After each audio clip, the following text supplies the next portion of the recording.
How would you characterize your friendship with Superman? Do I look at you or the camera? Oh. Yeah, so I am Superman's pal. Well, actually, I'm not his pal per se. I'm his pal's pal, Jimmy. We know each other like this. Well, not like this so much as, you know, we see each other from time to time. I mean, I've seen him out, past him on the street. Yeah.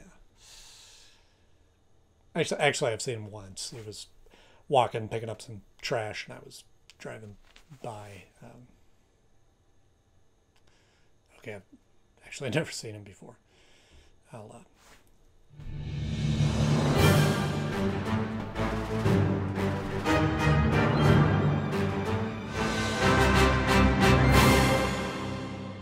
Hello friends, welcome back to the show. So glad to see you all once again. And if you're new here, thank you for stopping by. I think that this might be a show that you will enjoy.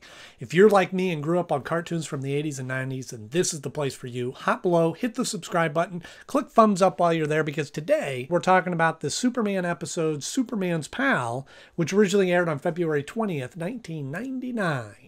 Too cool for me. This is really a pretty odd premise for an episode. And there's a lot of things that just feel kind of off about it. There's some positive points to this, and there's some negative points, but this one was an interesting episode to score. So you'll have to wait and see where I rank this in my list of favorite episodes. But we'll get into all that right after our 60-second rundown of the episode, so that everybody knows what we're talking about. If you haven't seen the episode, I'm going to try to give you a synopsis before the Brainiac bomb explodes.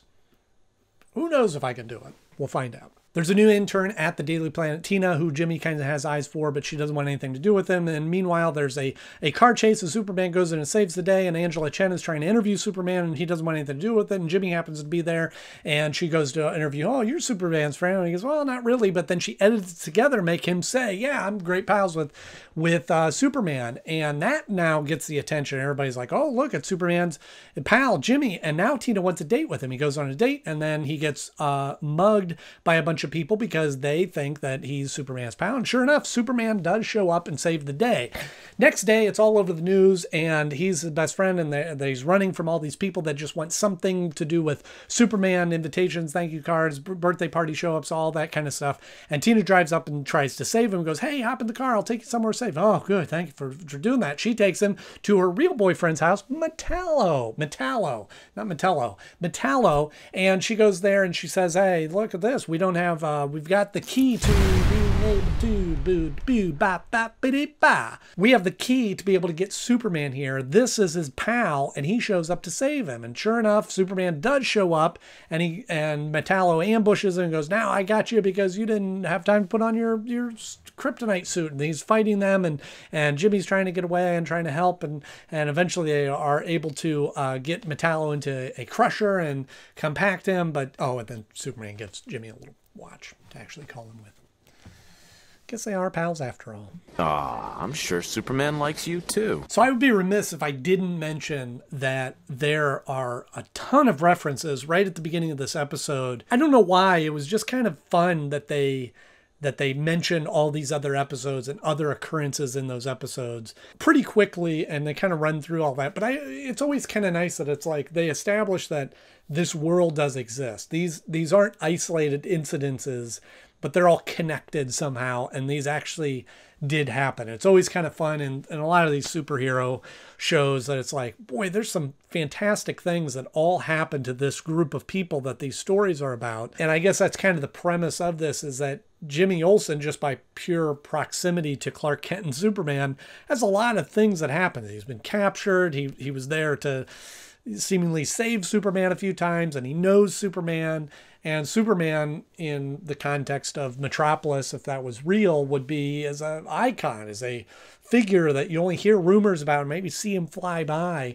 And it's kind of neat when they establish to go, yes, Jimmy Olsen has been there for a lot of those things and now has the reputation of being his pal. So it was kind of a neat that, one, it kind of references all the other episodes and shows where that takes place, and B, establishes Jimmy must be his friend because he's been there for all those elements. We're told you went undercover at his request to crack Intergang's connection to Apocalypse. Which is also kind of nice that they were able to feature an episode around Jimmy Olsen. Now, I know I think he has his own title in the comics, or did at one time, that is such a unique perspective, because sort of the Peter Parker of the DC universe, except he's not a hero in himself, but a photographer for the Daily Planet that puts him right in the center of the action a lot of times. And he's kind of a neat character, kind of unassuming and meek and young, that gets put into these peril situations and, yeah, does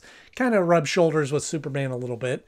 And so it's neat to see him have his own featured episode in the series. But there's a moment in there where it feels like it just turns into a sitcom. The montage where he's running from all these Superman fans wanting something from Jimmy because he has access to him. Even the music kind of made it feel much like a sitcom, that it was just comedic in this montage of all of them kind of their sentences overlaying each other. Felt a little comical, which I guess would be in the style of Jimmy Olsen. If he had a show, I think it would be a sitcom. It certainly wouldn't be an action adventure, but it'd be more of a sitcom type story. But it did feel sort of out of place in this show, even though I know I've talked about it before, that the Superman, the animated series, really gives an opportunity to kind of tell different genres of stories: action and adventure and horror and monster and science fiction. But sitcom, a comedy, I guess they get into comedy a little bit with some of the different characters, but this one just felt kind of out of place. And even with that, I thought the animation felt a little off. Some of the characters, Superman in particular, was a little off model, and he even looked more of that older style of animation, like the Max Fletcher.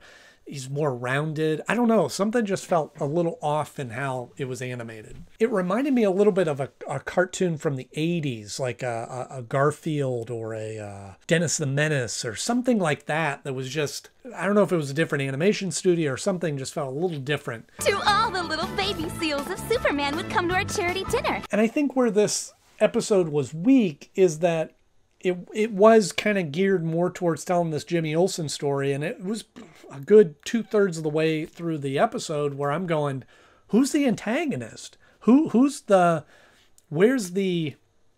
conflict here? Yeah, it's kind of sad that Jimmy's getting chased and he's put into this difficult situation because of this news story that was run. But again, that's like a sitcom plot, not an action adventure. Who is Superman going to battle? Is he going to go beat up Angela Chen for making up this story? And then we introduced Metallo, but it took so long to bring him into the episode. I'd like an explanation myself. Now, there was a couple of things that I thought they did well with Metallo. One, they introduced this girlfriend, Tina, which was kind of a misnomer or a red herring as we were following that. But there's a great Easter egg in the beginning that I didn't catch until later when they reference it, is that she has that line with Lois. I like metal.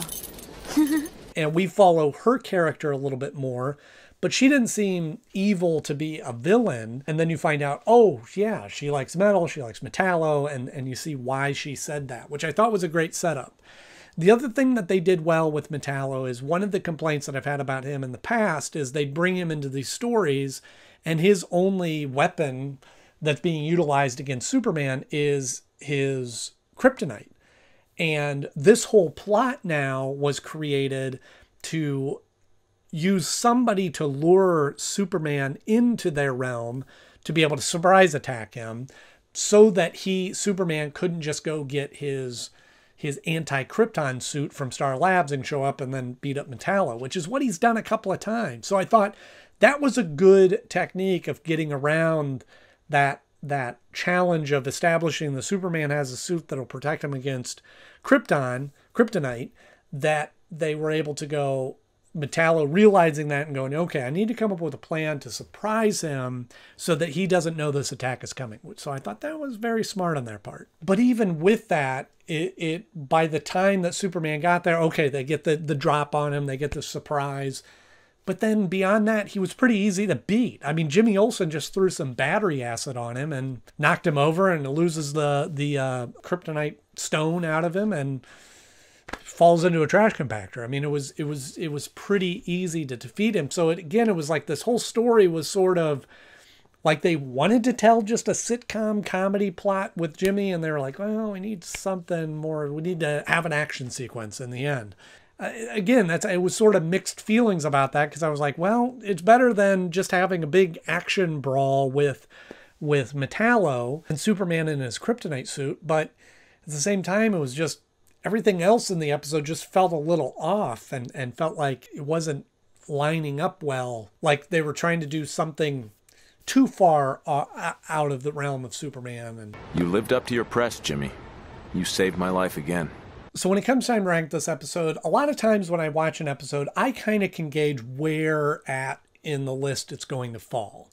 And this one I really didn't. There was a lot of elements that bothered me about this episode and the style that it was done. And like I said, even the animation just felt really kind of off. They didn't establish well an antagonist from the beginning, so it felt like we were going on one trip with this story in this kind of sitcom element, and then out of nowhere it goes, oh yeah, here's some action. And so it was like it didn't know what it was. So I was starting to feel that it was going towards the bottom of the list, but I honestly started more in the middle and started looking, and just a lot of episodes were falling above this. So this episode ended up falling at the number 36 spot of my favorite episodes so far. It dropped just below Last Son of Krypton because I know that episode, especially the third part, is not as exciting as some of these other episodes. But again, there's an importance to that story. And I like that they spent a lot of time on Krypton and kind of the way they told this origin story with Superman, really spent their time doing that. I think it knew what its identity was at the very least, where this episode felt very split. But I do have it beating out Action Figures. Again, another Metallo episode down here at the bottom. And I think what this had going for it was a more clever use of Metallo, of having him try to come up with a way of surprising Superman versus Action Figures just going, yeah, I guess I'll fight Superman, and him just having a suit and punching him out. Even though Metallo wasn't a great threat in this one either. And I think Metallo is ending up as one of those villains that's being underutilized. I think this episode was just more of a clever setup to the story than Action Figures. So let me know, as I saw on the list that I have 2 Metallo episodes towards the bottom, and I've always thought of Metallo as kind of a classic, you know, strong Superman adversary. But again, it feels like that's one of those, that's the Penguin of Superman episodes, in that like they didn't really know what to do with him or the great stories to tell with him. So it makes me want to know, what are some of your favorite Metallo stories from the comics or the movies or from the animated series or other animated shows? Let me know in the comment section below. If you enjoyed this episode, please click the like button. If you want to see more episodes like this, just hit subscribe. I have new episodes coming out every Tuesday and Thursday. And next up, we're going to be introducing another character, talking about a fish story. As always, thank you so much for watching. I'm Andy Knode. I'll see you soon.